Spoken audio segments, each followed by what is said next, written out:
How do you measure a mind that exists outside of physical space? If a creator is infinite and invisible, our finite human senses have no way to access him. We can't put him in a beaker or view him through a telescope. In our own lives, there is exactly one way to know the hidden thoughts of another person. They have to speak.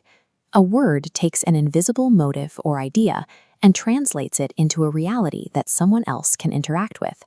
If an invisible God wants to cross the boundary into human comprehension, he has to communicate. He needs a definitive word.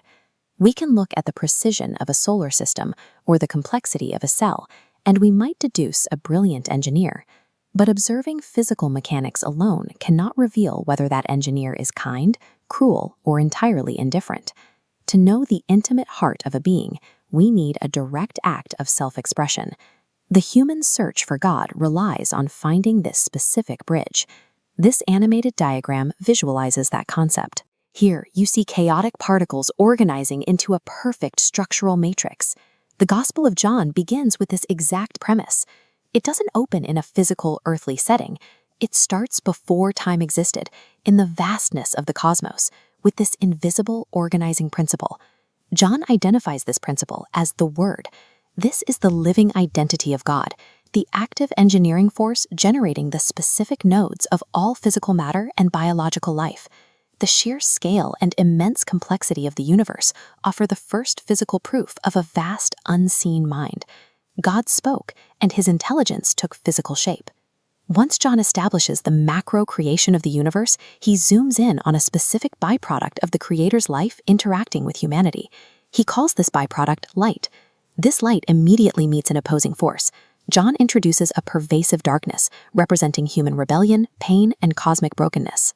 This darkness acts as a predatory force, attempting to consume and silence the Creator's life.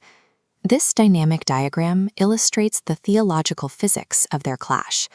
A central radiating point of white light expanding outward actively repels and dissolves the aggressive, inward-moving black jagged lines. Because the darkness is a distortion, it cannot overtake the pure source of life. This victory contradicts human expectations. The light persists as a fixed, enduring reality rather than a fragile hope. Because this light cannot be broken, it serves as a permanent beacon. It stands completely visible for all of humanity, trying to navigate through cultural or personal shadows. The core nature of God's entry into the world is an unstoppable invasion of clarity and life into the territory of human despair.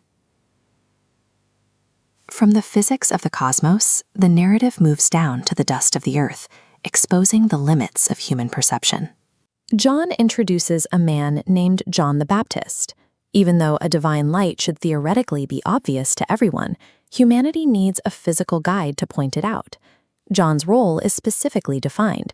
He is not the light himself. He is a temporary signpost standing in the dark, directing attention toward the approaching sunrise. Recognizing the infinite Creator often requires abandoning our pride and listening to the testimony of a simple witness standing in the shadows.